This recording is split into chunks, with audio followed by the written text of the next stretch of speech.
What's happening, everyone? Welcome back and thank you for stopping in. If you are new to the channel, hit the subscribe button just down below the video. I'd love to have you here. Before you head out, give the video a thumbs up. I greatly appreciate it. And leave me a comment down below if you have time. So today we have an overview and a short-term review to do.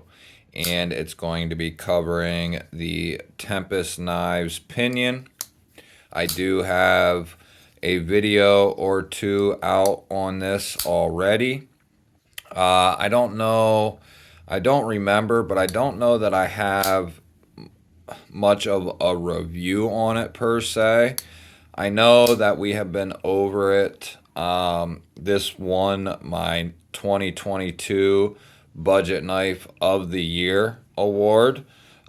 And I believe it also won many other people's Budget Knife of the Year as well.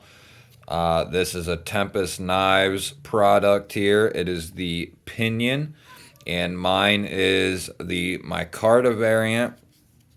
KC Spirion is the designer of this knife. He also has a YouTube channel, Knivesfast. If you are not subscribed over there to KC, I highly suggest going over there and scoping him out. He has a lot of great content. He does live streams on Mondays right after mine are done on Monday. He also has a weekend recap on Fridays. So he puts out quite a bit of content. He's growing rapidly, and he's a great dude. He also can design one hell of a knife. Kubi is the OEM on this guy, and boy did Kubi kill this thing. They did a tremendous job on this. It's really simple looking, but once you get it in hand, you realize all the intricacies that KC went through to make this an unbelievable pocket carry, user, EDC knife, work knife. It does not matter what you want to use this knife for. It is going to get the job done. You have a nice big handle here, so when you're choked back, you have plenty of handle here. I have extra large hands and I fit perfectly on this knife. It feels very good. You have this rounded spine here. It's comfortable to put your hand on. And the other reason I love this knife so much is KC gives you a 50-50 choil here. And once you have knives that have that 50-50 choil, it flows perfectly with the knife. You barely can tell it's there. And it is just so comfortable up in that close grip. I love being able to get right up on the tip of my knives. And having that 50-50 choil really allows you to do that. It's so comfortable. It's one of the most comfortable knives in this price range, or even period at this point.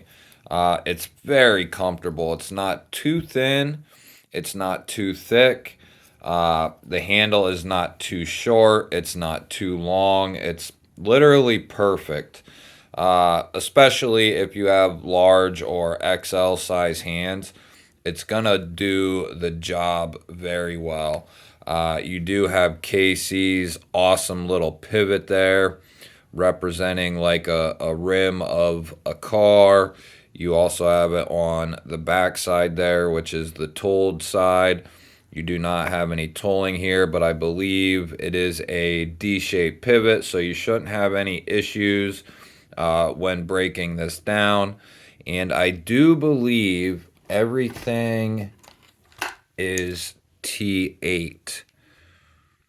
So yes, the pivot is T8. Is the pocket clip? Yes. So everything, yes, everything's T8 on this guy. I'm going to go through and make sure everything's tight. That definitely needed tightened up. I think I had messed with this once before. But yeah, everything is T8, which is great. T6s are kind of a pain in the ass, especially when they aren't done very well. They are very easy to strip out. You do have a beautiful stone washed sheep's foot blade here, and you have this really cool opening hole here.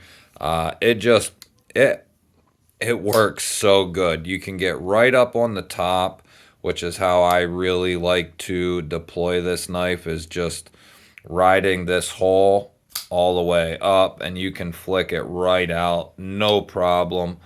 You can use the fuller down here with the reverse flick. You can use anywhere on this for reverse flick. You can use anywhere in the hole or down here on the fuller. It does not matter. You can use the hole down here to flick it out. So pretty much anywhere on this half of the blade, you can manipulate the blade open, no problem. Very smooth.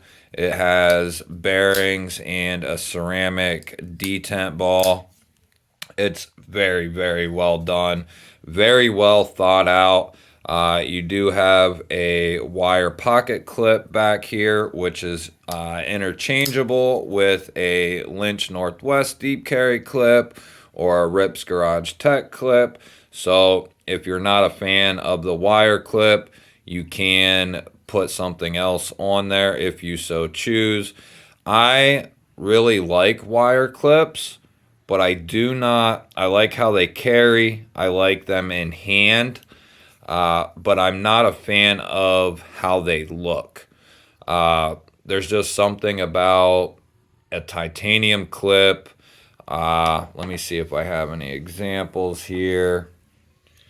So something like that, to me, it just looks so much better. And if you like the wire clip, you don't have to do anything. I've actually left the wire clip on here.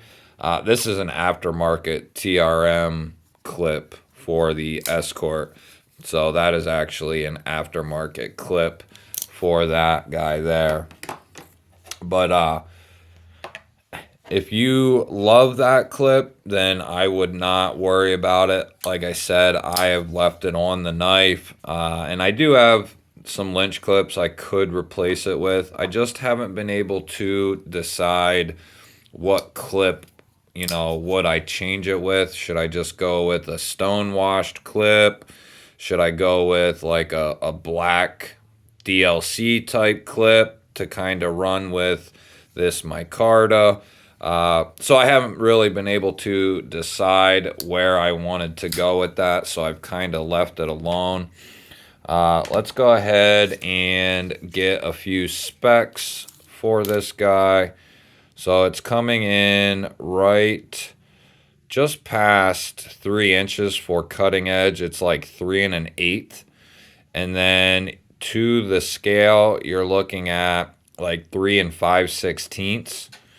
And then total, it's just shy of 8 inches. It's like 7 15/16 for the total.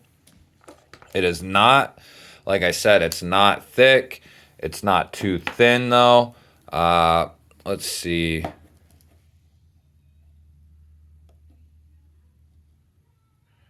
So right around 0.4, it's like 0.48. So just under a ½ inch, which is like the normal. Between like 0.4 and 0.6 is typically what everybody tries to shoot for. Let's see. Let's get a reading here while we have this guy out. So it looks like right about, well, no, she's still going down. I would say it's probably right around like 120 thousandths. It's coming up 122. And for the edge. Let's get a good reading here. She's coming down, down. So right there, it's about like 13 thousandths. So that's, that's getting down there pretty good. You don't want them too thin, guys, because the thinner they are, technically, the more slicey they are. But the issue with that is the thinner it becomes, or the thinner that it is, the more likely it is to have some microchipping or just chipping in general. You do have 3.5 ounces there overall. The G10 version may be a little lighter than the micarta, but it wouldn't be by much. Let's see here. Action is on point, guys. One of the best budget knives. Like I said, it won my knife of the year in 2022 for the budget end. I do not think these can be had anymore. Not that I'm aware of, unless he still has some on the site. But I think after they dropped, I think they pretty much were sold out. It didn't take too long for them to sell out. The blade steel, if I didn't cover it, which I don't think I did, is 14C 28N. It is on the clip side of the knife right here. I'm not even going to bother trying to show you because the lighting is horrible. And you do have the Tempest Knives logo right here on the show side, which is completely fine with me. You guys know how much I bitch and complain about just companies putting their emblems and stuff right here in the center of the blade, and I cannot stand that.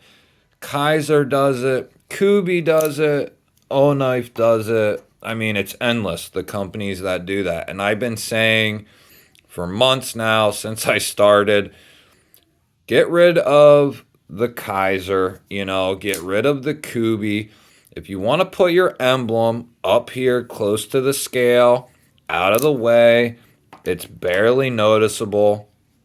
And when you do see it, it's like, oh, that's cool. Little logo there. No big deal. That is perfectly fine with me. That is what I wish Kubi would do. Get rid of the Kubi on the blade, put their little emblem up there closer to the scale somewhere, depending on the knife, and be done with it. You don't need anything else there on the blade. It looks so much better with nothing there.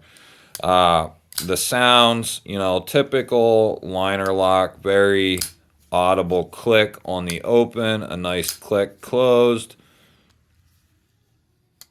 I do not have aftermarket bearings in this or anything like that. It is well broken in. I have loved this knife since the day I got it. I basically, and you can see like little wear marks into the micarta and stuff. Now I haven't beat the hell out of this knife, but I have done my fair share of carrying it. Let's go ahead and cut something with it here. Some real thin telephone book paper here. Oh, yes. Look at that. See, after handling so many knives and testing so many knives, it's just nice to get one to get them when they come with a nice edge.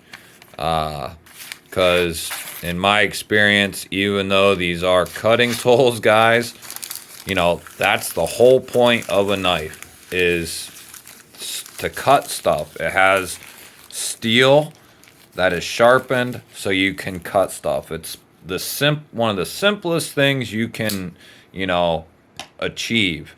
And I have knives that come in and the edge is not sharp. I don't get it. If anything else, the edge should be sharp. If if there's rough edges, if you can't access the liner, if the clip sucks, if the materials suck, the edge should still be sharp. First and foremost, you should have an edge on your blade. I do not get it when I get a knife in and it's not sharp. I could almost understand anything else not being, perfect or correct, but the edge has to be sharp. The other thing I love about this knife is you got great access to that liner. That, like you guys know, I hate it when you cannot get in there, or when it's tough to get in there, or when it's painful, or anything else of that nature. You can get in here nice and easy right from the side. You can go in from the front as well. It's not, some knives have a very thin liner, and I like how this is a little thicker. So that way, when you're pushing it, it's not, the thinner they are, the more it's going to eventually start to irritate your thumb if you're opening and closing it a lot. The fidget factor is off the charts for just a liner lock with a hole. It's very, very fidget friendly. Because of that long blade, it wants to go home every single time. Very well done. Like I said, there's nothing, no skips or anything like that. Just so well done. I just wanted to get another video of this guy out. As I said before, I'm going to start a rotation of disassemblies and overviews and reviews, unboxings. That way things stay fresh. And then I'm going to throw in other things as well. First impressions of this tool or that tool or this gadget, whatever. And then, just to keep things fresh, and that way things don't get stale. To just do review after review or unboxing after unboxing, I think it would just get stale for me, and it would get stale for the viewer. So I think in this case, switching it up as much as I can.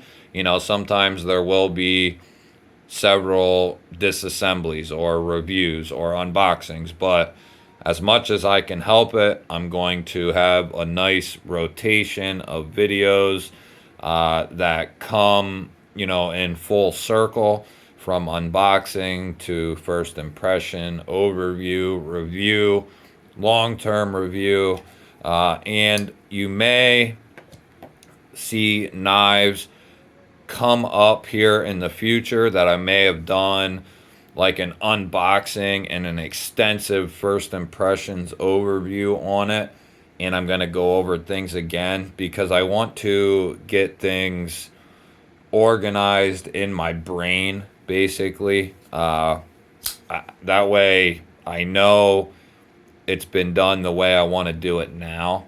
So a lot of overviews will be coming, a lot of reviews will be coming, and then a lot of disassemblies as well will be coming. So stay tuned for all that. There is lots and lots of stuff coming up on the channel. 1K giveaway is coming up next week. We'll have a 2K giveaway coming up here in a couple weeks. Stay tuned for all that, guys. I love you all. If you stayed for the whole video, I thank you very much. I love you. Give me a thumbs up and leave me a comment down below. And if you're still here and you're not subscribed, hit that subscribe button, baby. Otherwise, have a good night, guys.